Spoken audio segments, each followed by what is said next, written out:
Top 10 na natatanging pook sa Pilipinas ni Angeline Adi R. Cruz mula sa Baitang 8 ng Section Kanya. Top 10 Banawe Rice Terraces. Banawe Rice Terraces, isa sa pinakamagandang UNESCO World Heritage sa bansang Pilipinas. Kung nais mong gumawa ng mga magagandang tanawin na drawing, pumunta ka sa Ifugao. Pinaniniwalaan ginawa ilang libong taon na, hindi pa rin humuhupas ang ganda ng tanawin na ito na tinatawag na Hagdan-Hagdang Palayan sa probinsya ng Ifugao. Bilang ito sa UNESCO Heritage Site sa Pilipinas, malamig ang klima rito kaya kung bibisita ka, siguraduhin mong may dala kang jacket. Located ito sa mataas na bahagi ng bansa, kaya medyo challenging ang pagpunta rito. Kailangan mo mag-hike na ilang oras para marating ang hagdan-hagdan ng palayan. Kapag nandun ka na, lahat ng pagod mo ay mapapawi ka sa ganda nito.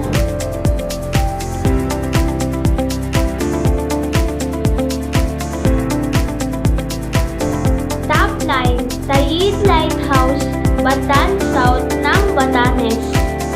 Ang Taid Lighthouse, meron itong hexagonal tower deck ba sa mga lighthouse ng probinsya. Isa pa sa mga magandang tanawin sa Luzon ang Taid Lighthouse sa Batanes. Sa lahat ng lighthouse sa Batanes, ito ang pinakamaganda. Meron itong hexagonal tower deck. Kakaiba ito sa mga ordinary lighthouse sa probinsya. Kapag nandun ka na, mapapakangan ka na lang sa ganda ng view dahil kitang-kita mo ang Pacific Ocean. Siniyaan Tuyuran Fishing Village. Kapag nakita mo ito, tila ba ito tumingin sa isang tanawin na drawing na di makatotohanan sa sobrang ganda.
Kayangan Lake, malinaw at malamig ang tubig dito at may matataas na limestone formations.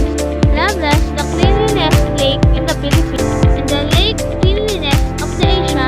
Ang Kayangan Lake sa Boron, Palawan ay isa sa pinakamagandang lugar sa Pilipinas. Malinaw at malamig ang tubig, matataas na limestone formation. Ilan lamang ito para bisitahin mo ang Kayangan Lake. Kung gusto mo makita ang buong lugar from above, kailangan mong umakyat ng 300 steps kung saan makikita mo ang perfect picture ng Leo. Ito sa mga tanawin na parang drawing dahil sa sobrang ganda.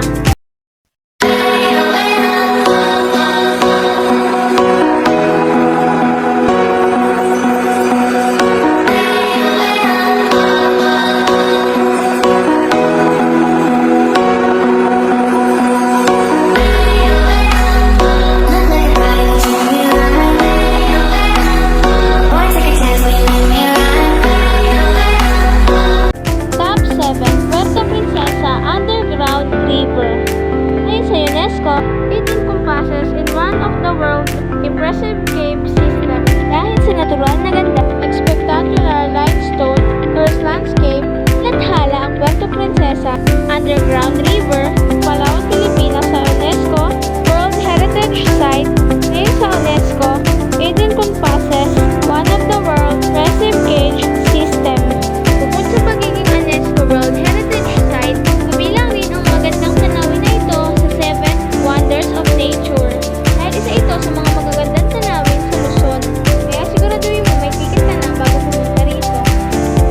6. Mayon Volcano. Mayon Volcano ay perfect cone na hugis. Pinaka-aktibong bulkan sa Pilipinas. Makasaysayan at maganda tanawin sa Luzon. Ay stunner at ay kilos. Ganito karaniwang inilalarawan ng Mayon Volcano sa Albay. Ito ang pinaka-aktibong bulkan sa Pilipinas at itinuturing na isang magandang tanawin sa Pilipinas. May perfect cone shape ang Mayon, kaya gusto-gusto itong puntahan ng mga turista.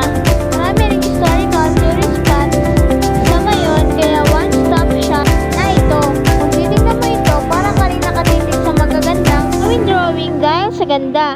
Kaya kung gusto mong masulit ang iyong 12 oras na biyahe, puntahan mo ang Mayon dahil isa ito sa pinakamagandang tanawin sa Luzon. Top 5. Mount Pinatubo. Ang Mount Pinatubo ay isa sa sikat na tourist destination sa Luzon. Katniel fan ka, nood mo ng pelikulang Crazy Beautiful You, for sure alam mo kung ano ang tinawag doon na beautiful disaster. Sikat na tourist destination sa Luzon ang Mount Pinatubo na isang magandang tanawin. Ari mo ito marating sa Pampanga o Zambales. Para mapuntahan mo Crater Lake, kailangan mo sumakay sa Inarami na or ATV. Ang saya no, bukod dito, hindi mo pang makasalamuha ang tribo ng mga Aita na nakatira sa lugar. Doon pwede kang turuan, kaugalian at kultura nila. Top 4. Taal Lake. Ang volcano maliit pero mabagsik dahil ito ay isa sa mga pinakaaktibong bulkan sa bansa. Ano ang makikita mo sa landscape na ito? Maliit pero mabagsik ang Taal Volcano. Na rin ito sa mga pinakaaktibong bulkan sa Pilipinas.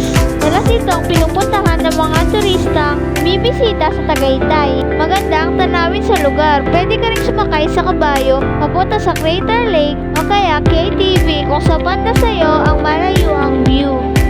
Pwede ka rin mag-book sa mga hotel saan kitang-kita ang view ng Mayon. Top 3. Boracay. Boracay, pinakasikat na destination beach sa Pilipinas. Dahil sa pino at puting buhangin, talagang isa ito sa pinakamabuting aspeto ng Visayas. Siyempre, hindi mawawala sa ating listahan ang magandang tanawin ng Boracay. Isa ito sa mga pinakasikat na magagandang tanawin sa Visayas. Madalas puntahan na tourist spot sa bansa ng mga turista, Pinoy at Banyaga ang dumarayo dahil sa ganda nito. Di at pinong-pino ang buhangin at kumikintab na kulay asul ang tubig. Bukod dito, masaya rin ang water activities, nightlife sa isla. Hanggang maganda itong aspekto sa Visayas. Top 2. Bantayan Island. Bantayan Island, tahimik. Hindi matao sa magandang tanawin sa Visayas. Kung naghahanap ka ng magandang tanawin sa Visayas, pwedeng puntahan. Dito ka na sa Bantayan Island sa Cebu. Napakagandang paligid, maputing buhangin, at malinaw na tubig.